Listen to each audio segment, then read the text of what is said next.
Livro de Jeremias, capítulos 17 e 18.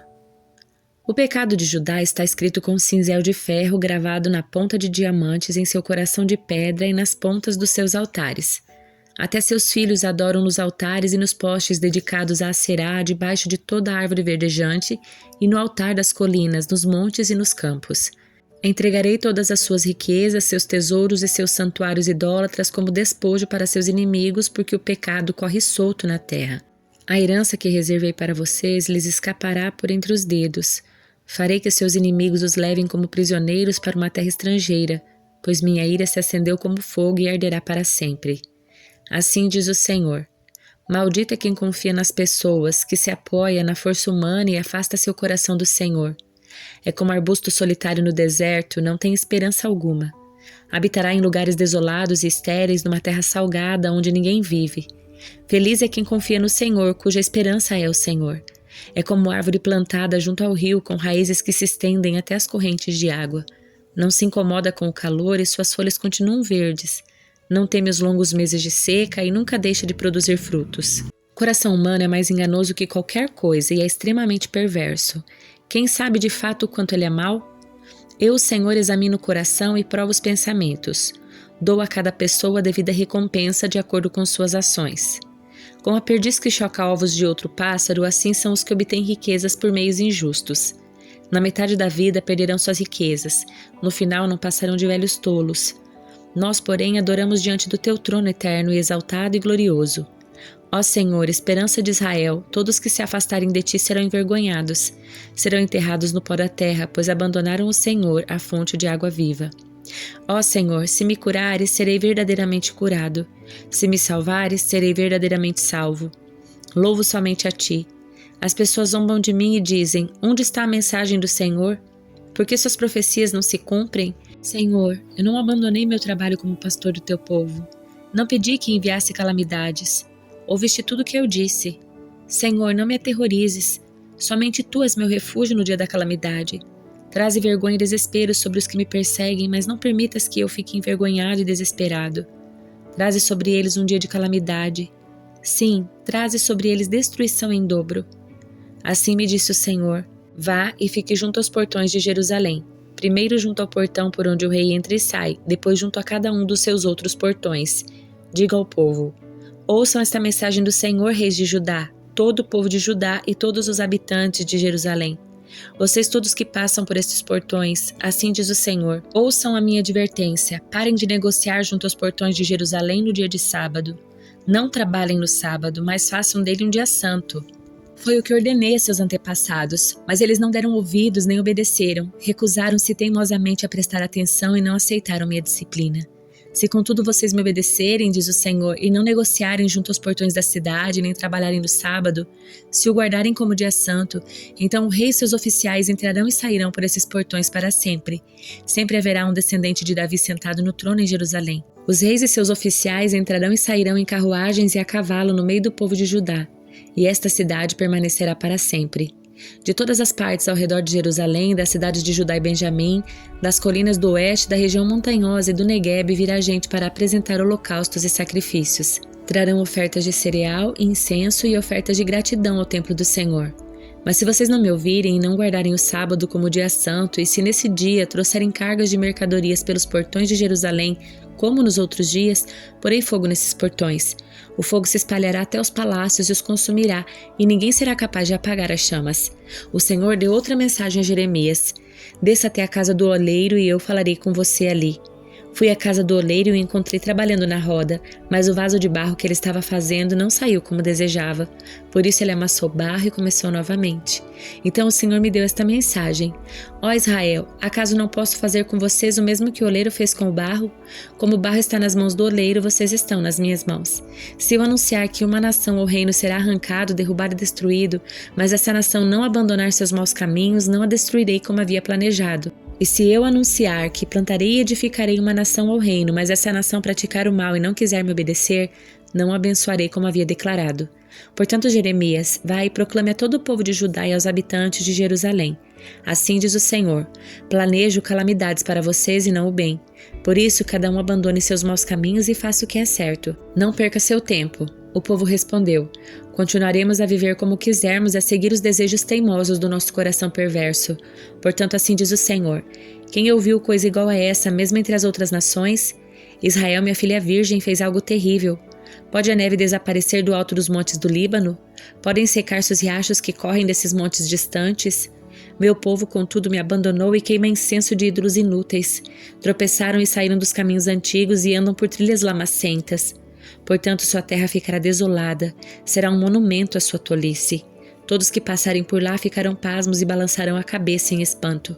Espalharei meu povo diante de seus inimigos como o vento leste espalha o pó. Darei as costas para eles e não os ajudarei em sua calamidade. Então o povo disse: venham, vamos planejar um jeito de nos livrarmos de Jeremias. Temos vários sacerdotes e também homens sábios e profetas.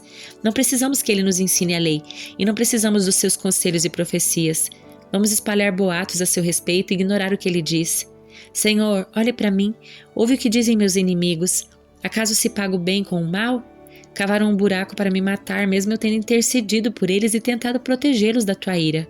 Portanto, que os filhos deles morram de fome, que morram pela espada, que suas esposas se tornem viúvas e fiquem sem filhos, que os mais velhos sejam mortos por uma praga e os jovens na batalha, que se ouçam gritos vindos das suas casas quando os guerreiros atacarem repentinamente, pois cavaram um buraco para mim e esconderam armadilhas ao longo do meu caminho.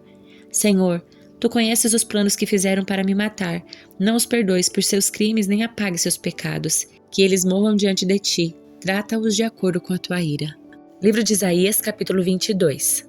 Recebi esta mensagem acerca de Jerusalém, o Vale da Visão. O que está acontecendo? Por que todos correm para os terraços? A cidade inteira está em grande agitação. O que vejo nesta cidade festiva? Há cadáveres por toda parte, não morreram pela espada nem na batalha. Todos os seus líderes fugiram, renderam-se sem resistir. O povo tentou escapar, mas também foi capturado. Por isso eu disse: deixem-me chorar em paz, não tentem me consolar. Deixem-me chorar por meu povo, enquanto vejo sua destruição. Que dia de grande aflição! Que dia de confusão e terror enviado pelo soberano Senhor dos Exércitos sobre o Vale da Visão. Os muros de Jerusalém foram derrubados, lamentos ressoam das encostas dos montes. Os elamitas são arqueiros com seus carros e cavaleiros. Os homens de Quir levantam os escudos. Carros de guerra enchem seus lindos vales. Cavaleiros atacam seus portões. As defesas de Judá foram removidas. Vocês correm ao arsenal para pegar suas armas. Inspecionam as brechas nos muros de Jerusalém, guardam água no tanque inferior. Examinam as casas e derrubam algumas. Usam suas pedras para reforçar os muros. Entre os muros da cidade constroem um reservatório para guardar água do tanque velho. Em nenhum momento pedem ajuda àquele que fez tudo isso. Não levam em conta aquele que há muito planejou essas coisas. Naquele dia, o soberano, o Senhor dos Exércitos, o chamou para que chorassem e lamentassem. Disse-lhes que raspassem a cabeça e vestissem pano de saco. Em vez disso, vocês dançam e brincam, abatem o gado, matem ovelhas, comem carne e bebem vinho, dizem: comamos e bebamos porque amanhã morreremos. O Senhor dos Exércitos me revelou o seguinte: até o dia em que vocês morrerem, esse terrível pecado não será perdoado. Eu, soberano Senhor dos Exércitos, falei. O soberano Senhor dos Exércitos me disse: confronta Sebna, administrador do palácio, e transmita-lhe esta mensagem. Quem você pensa que é e o que está fazendo aqui, construindo uma bela sepultura para si, um monumento do alto da rocha? Pois o Senhor está prestes a lançá-lo para longe, ó homem poderoso, e o pegará com firmeza. O embrulhará como uma bola e o atirará para uma terra distante. Você morrerá naquele lugar e seus gloriosos carros de guerra lá ficarão. Você é uma vergonha para seu Senhor. Sim, eu o expulsarei do seu cargo, diz o Senhor. Eu o removerei da sua posição. Então chamarei meu servo Eliaquim, filho de Ilquias, para ocupar seu lugar. Vestirei Eliaquim com as roupas oficiais que você usava e lhe darei seu título de autoridade. Ele será como um pai para o povo de Jerusalém e de Judá. Darei a ele a chave da casa de Davi, o cargo mais elevado da corte. Quando ele abrir as portas, ninguém poderá fechá-las. Quando fechar as portas, ninguém poderá abri-las. Trará honra ao nome dos seus familiares, pois colocarei firmemente no lugar como um prego na parede. A família toda dependerá dele, ele honrará até um membro mais humilde da sua casa. Contudo, o Senhor dos Exércitos também disse: chegará o dia em que arrancarei o prego que parecia tão firme. Ele será derrubado e cairá no chão. Tudo que nele se apoia cairá com ele. Eu, Senhor, falei. Segunda carta de Pedro, capítulo 2. Contudo, assim como surgiram falsos profetas entre o povo de Israel, também surgirão falsos mestres entre vocês. Eles ensinarão astutamente heresias destrutivas, até negarão o mestre que os resgatou, trazendo sobre si destruição repentina. Muitos seguirão a imoralidade vergonhosa desses mestres e por causa deles o caminho da verdade será difamado. Em sua ganância inventaram mentiras astutas para explorar vocês, mas eles já foram condenados há muito tempo e sua destruição não tardará. Porque Deus não poupou nem os anjos que pecaram, ele os lançou no inferno em abismos tenebrosos onde ficarão presos até o dia do julgamento. Não poupou o mundo antigo, mas protegeu Noé, que proclamava a justiça, e 7 pessoas da sua família quando destruiu com o dilúvio o mundo dos perversos. Mais tarde, condenou as cidades de Sodoma e Gomorra e as transformou em montes de cinzas, como exemplo do que acontecerá aos perversos. Em contrapartida, resgatou Ló, tirando-o de Sodoma, por ele ser um homem justo, afligido com a vergonhosa imoralidade dos perversos ao seu redor. Sim, Ló era um homem justo, cuja alma justa era atormentada pela maldade que via e ouvia todos os dias. Vemos, portanto, que o Senhor sabe resgatar das provações os que lhe são devotos e, ao mesmo tempo, manter os perversos sob castigo até o dia do julgamento. Ele é particularmente severo com aqueles que seguem desejos e instintos distorcidos e desprezam a autoridade. Tais indivíduos são orgulhosos e arrogantes e atrevem-se até a zombar dos seres sobrenaturais. Já os anjos, muito maiores em poder e força, não ousam apresentar diante do Senhor uma acusação de blasfêmia contra esses seres. Os falsos mestres são como criaturas irracionais movidas pelo instinto, que nascem para apanhar e morrer. Nada sabem sobre aquele a quem insultam e como animais serão destruídos por sua própria corrupção. Praticam o mal e receberão o mal como recompensa. Gostam de se entregar à imoralidade em plena luz do dia. São uma vergonha e uma mancha no meio de vocês, sentindo prazer em enganá-los enquanto participam das suas refeições. Cometem adultério com os olhos e abrigam um desejo insaciável de pecar. Seduzem os estáveis e são bem treinados na ganância. Vivem sob maldição. Desviam-se do caminho reto e seguem os passos de Balaão, filho de Beor, que amou a recompensa que recebia por fazer o mal. Balaão, porém, foi refreado em sua loucura quando uma jumenta que não fala o repreendeu com voz humana. Eles são como fontes secas ou a neblina levada pelo vento e estão condenados às mais escuras trevas. Com palavras vazias proclamam sua grandeza imaginária e apelam para desejos carnais distorcidos, a fim de atrair de volta ao pecado aqueles que mal escaparam de uma vida enganosa. Prometem liberdade, mas eles próprios são escravos da corrupção, pois cada um é escravo daquilo que o controla.